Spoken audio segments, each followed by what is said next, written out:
going on, guys? Welcome back to the channel. You know who it is by now. Jimothy. Now, ladies and gents, I am going to present to you a deck that could actually have a little bit of an impact on the meta depending on how things pan out in the coming weeks and months. Now, this deck that I'm looking at is Melffy Tribrigade, so without wasting any more time, let's get straight into it.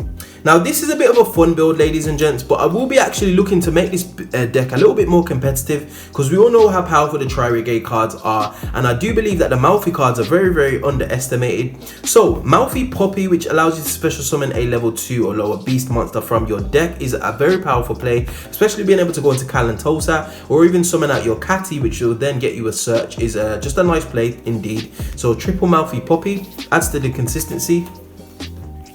We're running 2 Melffy Catty, searches you any beast monster, and some of our Tribrigade monsters are actually beasts, so definitely a nice card to go into. So double Melffy Catty.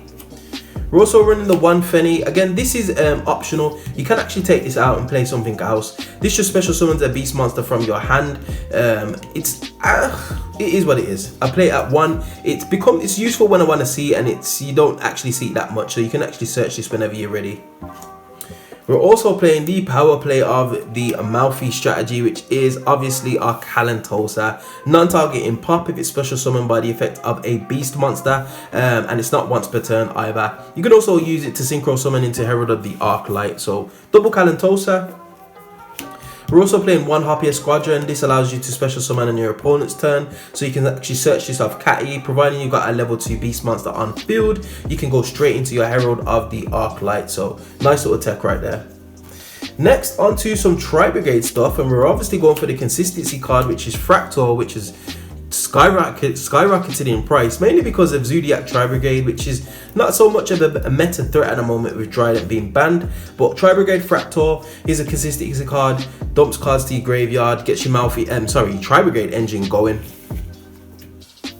We're also playing triple Nervo. I was messing about with this at 2, but I like to see 3. It just keeps your hand size nice, which is something that this deck does very, very well. The amount of cards that you accumulate in your hand as well as on the field is just absolutely ridiculous. So, triple Tribrigade Nervo.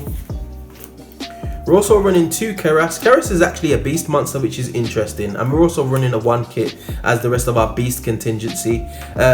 Kit is a nice dump. I typically dump Rendezvous off Kit just to protect one of my monsters, and then obviously Keras is a nice easy special summon onto the field. Next up, for some non-engine cards, the cards that I do not leave without leaving, which I always put in most of my deck profiles, is Dino Wrestler Pancratops. It's nice going first. It's nice having it in your hand going second. Having it going first and having it in your hand to be able to out problematic boards is just beautiful. It's a pop. It can beat over stuff, outs Winder. It's just nice.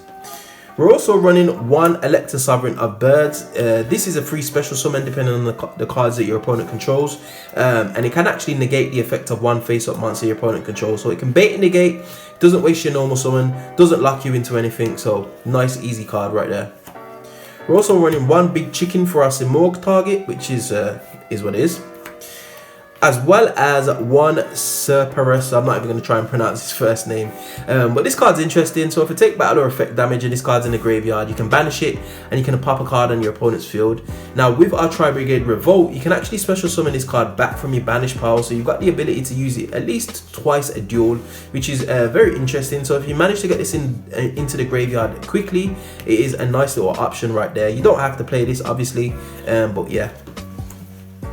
As well as 1 of our Trribrigades the Ancient Ascendant for our hand traps. This is just a nice easy search of Herald of the Arclight once it hits the graveyard. We are also running the Gamma package. Yes, ladies and gents, you do a lot of searching before you actually get a monster on field, whether that's with your Obedience School or with your 5 formation Tenki. So having Gamma in hand to be able to just negate Ash Blossom is just a beautiful feeling. Next up, we are onto the spells, and this is the card that allows you to grind somewhat. Melffy Hide and Seek. So you can shuffle in 3 beast monsters from your graveyard into the deck and draw 1 card. It just puts back your Keras, your Kalantosas, your Melffy engine, and just allows you to keep going. It also puts back your Melffy XYZ monsters. That's why we only need to play 1, and it's a very powerful card. It also stops your beast monsters being destroyed by a card effect once each per turn, which is very, very useful. So double Melffy Hide and Seek. We're also playing the Melffy in archetype Monster Reborn card, as in Melffy tag, just a one-off, as well as the power card, which is triple obedient school. Now you do need to keep in mind, you do get locked into beast monsters when you activate this card, so if you want to get your Melffy engine going, you need to kind of like use this card. But if you want to get your Tribrigade engine going as well, you need to be aware that you can realistically only summon Bear Bloom and your Trribrigade, so do keep that in mind if you use this card initially.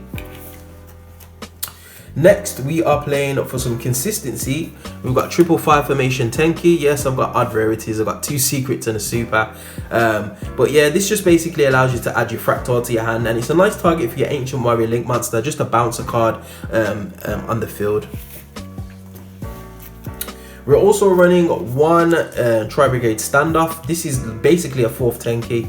You are locked into summoning Beast, Wing Beast, and Beast Warrior monsters, but we all know that we're not playing anything else. And Pancratops typically is already, if we're summoning Pancratops, we're already behind in the game, so we probably won't have this on field. Tribrigade Rendezvous is just a nice target to dump off kit to be able to protect one of our monsters. We're also running double Twin Twisters and the Monster Reborn. Now you could actually replace one of these for Call by the Grave and take the Twin Twisters out and put this in the sideboard. I've decided to main deck it just because I don't want to lose to any annoying Floodgates, for example. Next, for our traps, we are running triple Tribrigade Revolt. Nothing needs to be said about this card. It is soul charge on legs, as well as with your Tribrigade monsters hitting the graveyard and being able to dump, add. It's just, yeah, beautiful, crazy. Imagine this. This is just the crazy for the grind game. Being able to special summon back some of your Melffy monsters that have been banished as well is just, oh, love it. Also, we're playing the one Solemn Strike. You can add more. I've got the others in the side deck. You can play around with ratios. You could even take this out, for example. So yeah. Next, onto the XYZs, Links, and Synchros. We've got Melffy of the Forest and Joyce Melffys. Melffy of the Forest is nice. It is your searchers. Joyce Melffys is a nice disruption depending on your graveyard setup. Again, they're beast monsters, so you can actually recur them with your Melffy Hide and Seek, as well as being able to summon them off your Tribrigade Revolt.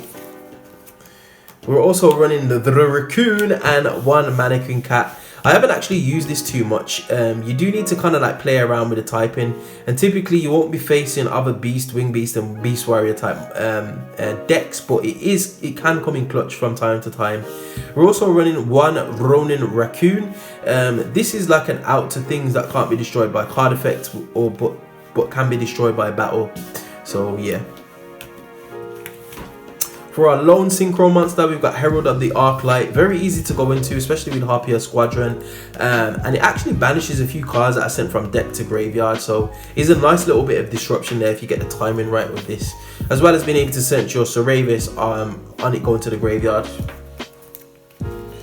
We're also running double Tribrigade Bear Bloom. This is the latest Tribrigade monster. Searches your revolt once it leaves the field and hits the graveyard, and it can summon a level 4 or lower Wing Beast, Beast Warrior, or Beast type monster from your banished zone, which is just crazy. By discarding 2 cards, so you are locked into Tribrigades with this card, so you do need to keep that in mind, ladies and gents. So you can't actually, if you're going to use your obedient school, you can still go into this, but then you're locked into Tribrigades forever, so you do need to kind of like think about your plays, but very easy to go into. Yeah. We're also running one Fergit the Baron Blossom. This is a nice easy special summon. If you got Cannon Toaster in hand, you can special summon one to the field, pop a card. She also draws one and puts one back to your bottom of your deck, which is nice when she leaves the field.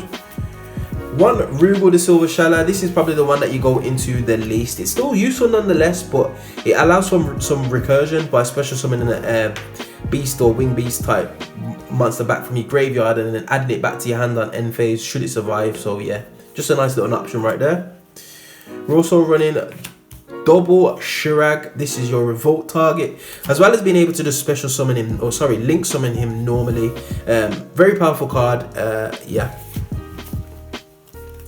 And finally, we are on the Simorg, the Ancient Warrior, and the one Nightmare Unicorn. Again, these are just flexi spots. You could actually take these out and be whatever you want. Simorg is a nice power play actually. I do have the barrier statue in this side deck to be able to kind of like stun players out of special summoning. And then obviously the Ancient Warriors is just a nice disruption right there. So yeah. So that is it, ladies and gents. Definitely a fun deck, not anything that is too competitive. However, it definitely could be, and I might make a revised build depending on how the deck plays when I do a bit of play testing. But if there's anything that you think I should add or include in this deck, ladies and gents, feel free to get at me in the comment section below. And as always, we find ourselves at the end of another video. If you did like this content, you know what to do by now. Hit that like button, share, subscribe, all of that beautiful good stuff, and I will definitely see you guys in the next video. Hope you enjoyed. Peace.